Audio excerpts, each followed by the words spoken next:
Nós vamos retomar a leitura da Bíblia no capítulo 6, mas vamos só rapidamente relembrarmos que nós terminamos quando Moisés e Arão foram falar com o Faraó. O Faraó endureceu o coração, como Deus havia falado, né? Que ele endureceria o coração, mas não só isso, como também aumentou a opressão ao povo de Israel. E lá no capítulo 5, versículo 22, diz o seguinte: Moisés voltou-se para o Senhor e perguntou: Senhor, por que maltrataste este povo? Afinal, por que me enviaste? Desde que me dirigi ao Faraó para falar em teu nome, ele tem maltratado este povo. E tu, de modo algum, libertaste o teu povo. Aí nós concluímos a lição, esse capítulo, com observação, uma reflexão, né? Que a piora, às vezes, né, a piora de uma situação, ela nos ensina que os planos de Deus podem passar por etapas difíceis e incompreendidas por nós, mas Deus está no controle. Então, isso é um exemplo para nossas vidas, né? Podemos passar por uma situação difícil, não compreendemos por que daquilo, mas a certeza é que Deus está no controle. Capítulo 6, então. Então o Senhor respondeu a Moisés, disse a Moisés: Agora você verá o que farei ao Faraó. Por minha mão poderosa, ele os deixará ir. Por minha mão poderosa, ele os expulsará do seu país. Promessas do Senhor, né? Disse Deus ainda a Moisés: Eu sou o Senhor. Apareci a Abraão, a Isaque e a Jacó, como o Deus Todo-Poderoso, mas pelo meu nome, o Senhor.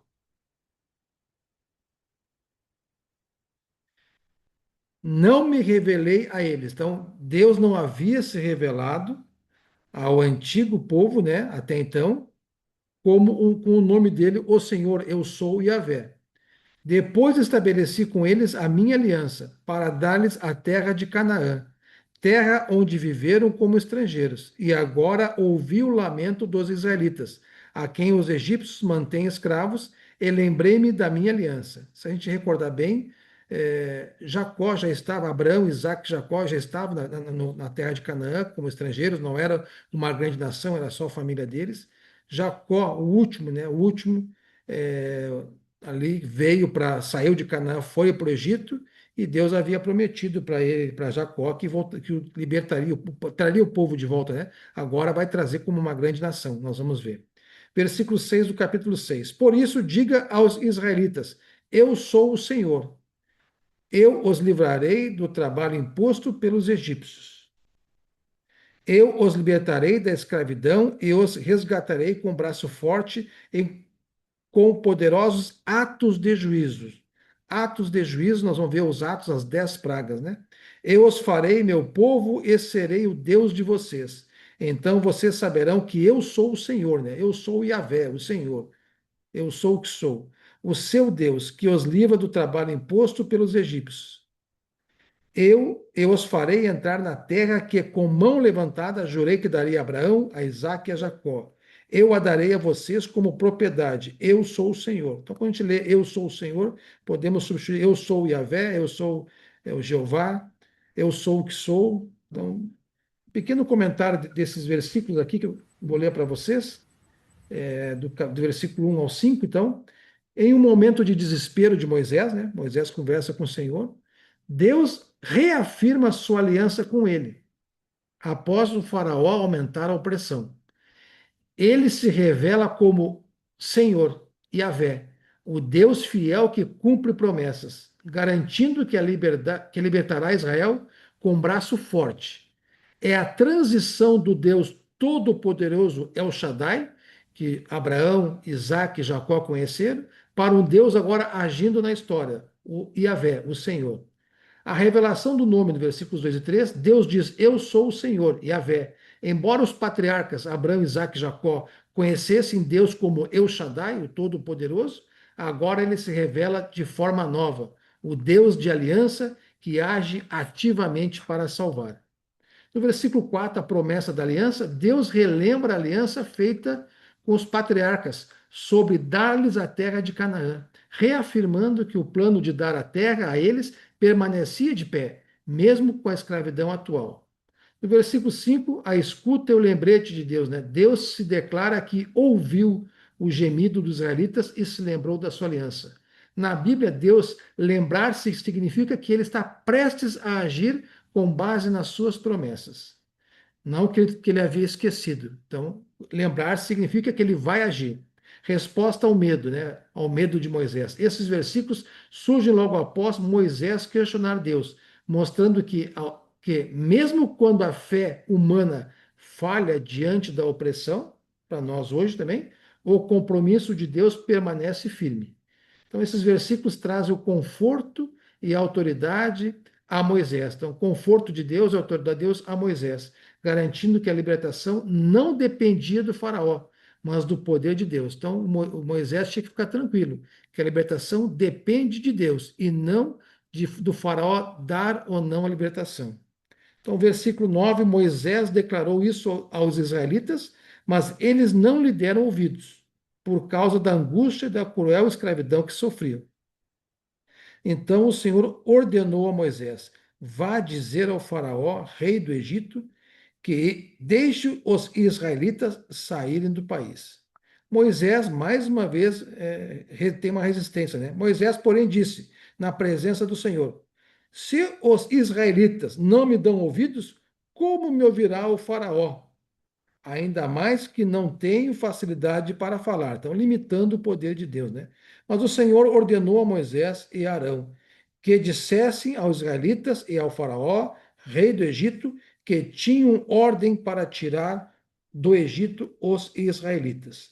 Agora que o autor, que é Moisés, do livro de Êxodo, ele vai fazer uma parada na história, né, relatar a história, e vai falar da genealogia de Moisés e de Arão, versículos 14.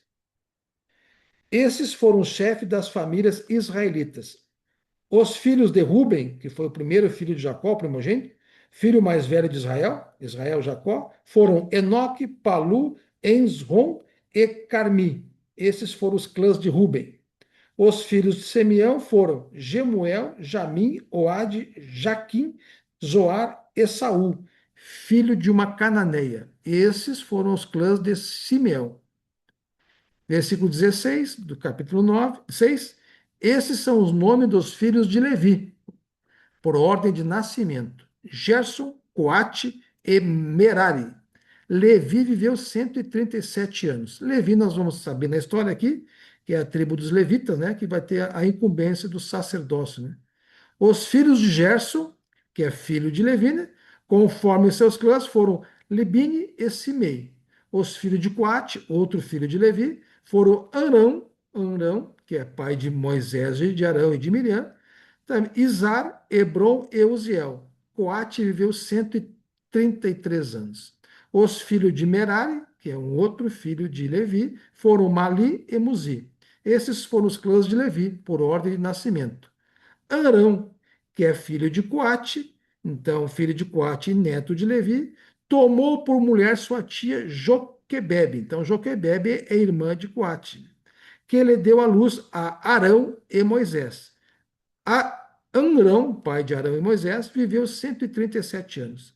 Os filhos de Zar foram Corá, Neguebe e Zicri. Os filhos de Uziel foram Misael, Eusafã e Citri. Arão tomou por mulher Eliseba, filha de Aminadab, irmã de Nasson, e ela lhe deu à luz a Nadab, Abiú, Eleazar e Tamar. Nós vamos conhecer esses nomes na história, porque vão ser, na sequência, né, vão ser os sacerdotes, o sumo sacerdote e os sacerdotes, depois a gente vai conhecer tudo a história deles. Os filhos de Corá, Assir, Eucana e Abisaf, esses foram os clãs de Coraitas. Eleazar, filho de Arão, tomou por mulher uma das filhas de Futiel, e ela lhe deu à luz a Finéias. Também a história vai nos contar mais sobre eles. Esses foram os chefes das famílias dos levitas, conforme seus clãs. Então, deu uma ênfase aqui à família dos levitas. Foi a este Arão e a este Moisés que o Senhor disse: tirem os israelitas do Egito, organizados segundo as suas divisões. Foram eles, Moisés e Arão, que falaram ao Faraó, rei do Egito, a fim de tirarem os israelitas do Egito. Então, aqui é dado uma ênfase aqui à genealogia de Moisés e Arão. Por que disso? Pequeno comentário aqui, então. Então, versículos 14 a 27 apresenta a genealogia de Moisés e Arão, destacando-os como líderes escolhidos por Deus, são da tribo de Levi, para libertar Israel. O texto valida sua autoridade perante o povo e Faraó, inserindo-os na linhagem de Jacó. Essa sessão ratifica, confirma a aliança divina e prepara o cenário para o confronto com o Egito. Ponto-chave da explicação desses versículos, né? A validação da liderança, né? A genealogia começa citando Rubem e Simeão, os irmãos mais velhos, mas foca rapidamente em Levi, para estabelecer a descendência de Moisés e Arão. Isso demonstra que, embora não fossem os primogênitos de Jacó, Deus os escolheu. A linhagem de Levi e Arão. O foco principal é a família de Levi, culminando na linhagem de Arão e Joquebede, pais de Arão e Moisés. Também menciona a família de Arão, casamento com Eliseba, estabelecendo a base para o futuro sacerdócio israelita. Nós vamos ver isso ao longo da história também. Propósito da genealogia aqui citada, o texto enfatiza explicitamente: este foi o Moisés e o Arão a quem o Senhor disse: tirem os filhos de Israel do Egito. Ela serve para confirmar, né, que Moisés e Arão são os representantes legítimos de Deus e do povo neste momento. Contexto de libertação. Esta genealogia está inserida no capítulo onde Deus reafirma sua promessa de libertação, agindo como um parente redentor que resgata Israel com o braço estendido. Em suma, em resumo, este trecho é uma pausa da narrativa para garantir a legitimidade histórica e divina de Moisés e Arão, mostrando que Deus cumpre suas promessas de aliança através de pessoas específicas e preparadas por ele, Deus. Então, voltando aqui à leitura, versículo 28, capítulo 6, agora segue a narrativa da história. Ora, quando o Senhor falou com Moisés no Egito, disse-lhe: Eu sou o Senhor. Diga ao Faraó, rei do Egito, tudo o que eu lhe disser. Moisés, porém, perguntou ao Senhor: Como o Faraó me dará ouvidos se não tenho facilidade para falar? O Senhor lhe respondeu: Dou-lhe a minha autoridade. Então, Deus vai dar sua autoridade para Moisés perante o Faraó. E seu irmão Arão será o seu porta-voz. Você falará tudo o que eu lhe ordenar. E o seu irmão Arão dirá ao Faraó que deixe os israelitas saírem do país. Eu, porém, farei o coração do Faraó resistir. E, embora multiplique-se meus sinais e maravilhas no Egito, ele não os ouvirá. Então porei a minha mão sobre o Egito e com poderosos atos de juízo, nós vamos ver todos os atos de juízo, né? Tirarei do Egito os meus exércitos, o meu povo, os israelitas. E os egípcios saberão que eu sou o Senhor, quando eu estender a minha mão contra o Egito e tirar de lá os israelitas. Então, um pequeno comentário desses versículos 6 do 28 ao 37, de 1 a 5. Então, aqui narra a comissão divina onde Deus constitui Moisés como Deus sobre Faraó e Arão como seu porta-voz. O propósito é realizar prodígios, endurecer o coração do Faraó para manifestar a soberania divina, julgar o Egito e libertar Israel, garantindo que tanto egípcios quanto israelitas reconheçam o Senhor.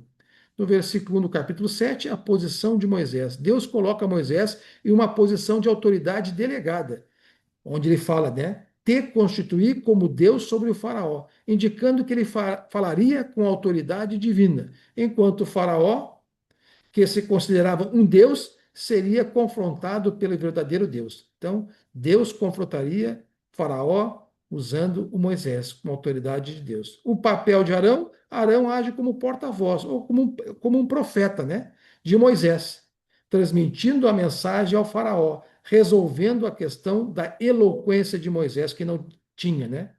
O endurecimento do coração, versículos 13 e 4, Deus afirma que endureceria o coração do Faraó. Isso é interpretado como Deus permitindo que o Faraó siga a sua própria teimosia. Então prestem bem atenção, né?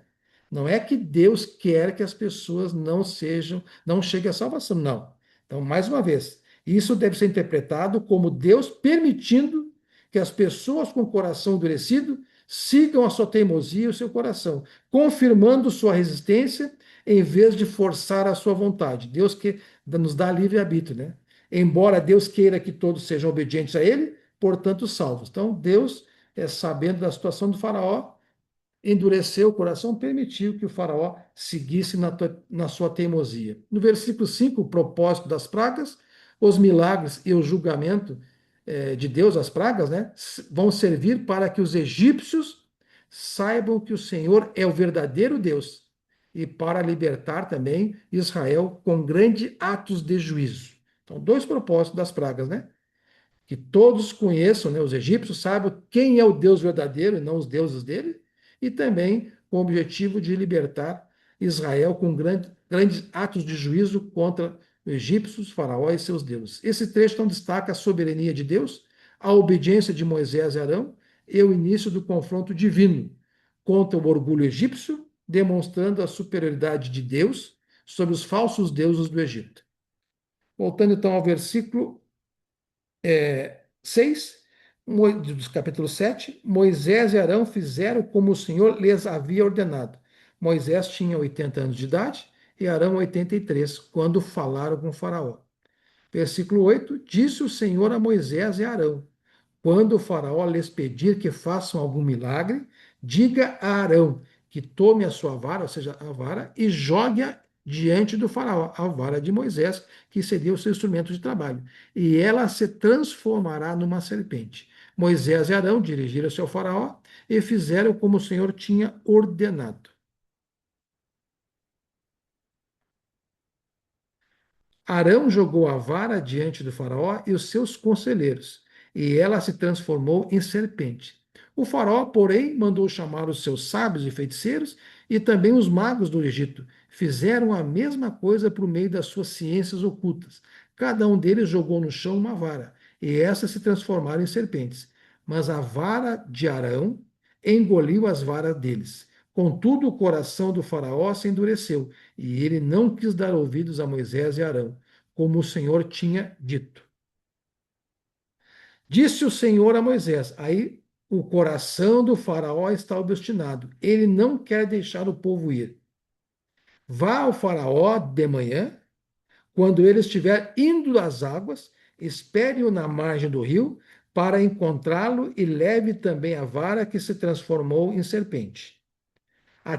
Aqui Deus vai mandar agora Moisés dar um aviso ao faraó antes de dar a praga. Nós vamos observar que são 10 pragas. Primeira, segunda praga com aviso, terceira sem aviso.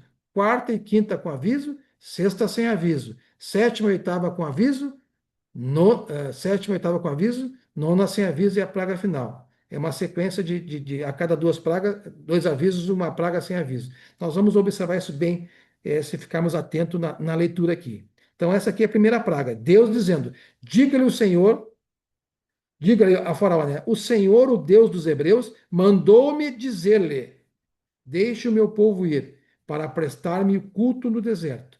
Mas até agora você não me atendeu. Assim diz o Senhor: nisto você saberá que eu sou o Senhor. Com a vara que trago na mão, ferirei as águas do Nilo, e elas se transformarão em sangue.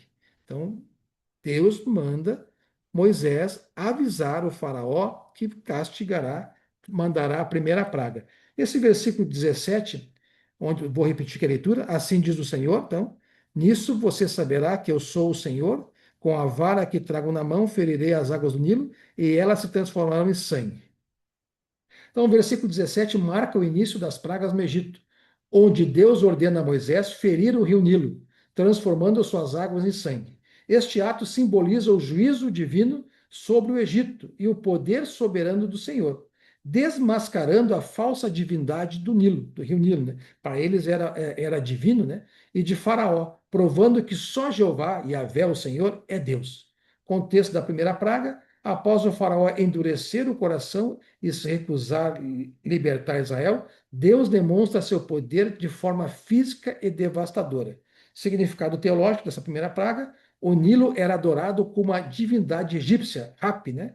Transformá-lo em sangue mostrava que o Senhor controla a natureza e a vida, tornando a principal fonte de sustento egípcia em algo mortal. Então, o rio Nilo era uma fonte de sustento dos egípcios, né?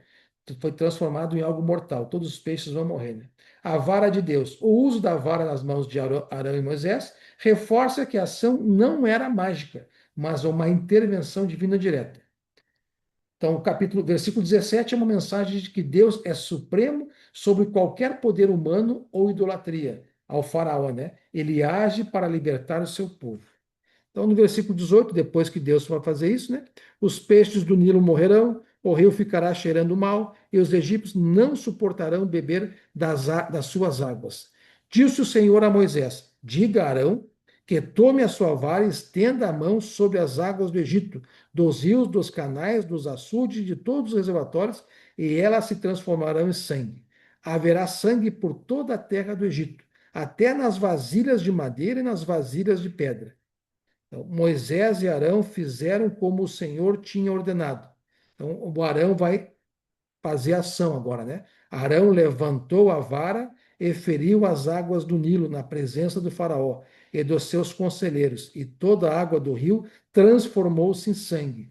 Os peixes morreram e o rio cheirava tão mal que os egípcios não conseguiam beber das suas águas. Havia sangue por toda a terra do Egito. Mas os magos do Egito fizeram a mesma coisa. O quê? Por meio de suas ciências ocultas.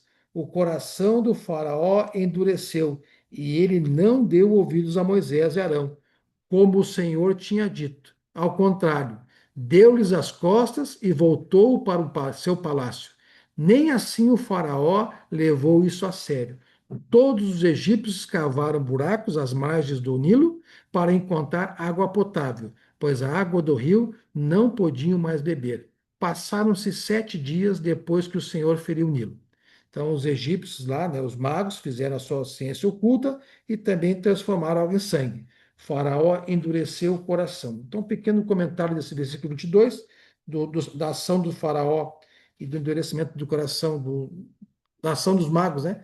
E o coração do faraó endurecido, né? Então, o versículo 22 relata que os magos egípcios, usando ciências ocultas, replicaram, né, a transformação da água em sangue, o que levou o faraó a ignorar o sinal divino e endurecer seu coração. Isto mostra que o mal pode, isso é importante aqui, ó. Isso mostra que o mal pode imitar, não é igual, o poder de Deus, mas apenas de forma limitada, servindo para testar a obediência e revelar a teimosia humana, né? Nós temos até uma passagem no Novo Testamento, cuidado com os falsos mestres, o anjo de luz, a Santa Satanás, né? Que eles vêm fantasiados de pessoas boas, né? Pontos-chave da explicação: limitação da magia. Embora os magos tenham imitado o milagre de Arão, o poder deles é superficial, pois não conseguiram reverter a praga, apenas replicaram. Somente Deus tem o poder de fazer e refazer, né? Os magos não conseguiram.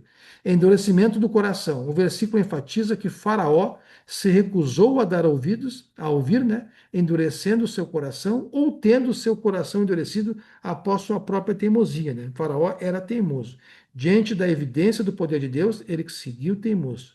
Contraste de poderes, né? A narrativa destaca o contraste entre o poder verdadeiro de Deus, operado por Moisés e Arão, e os falsos prodígios dos magos egípcios, reforçando a soberania divina.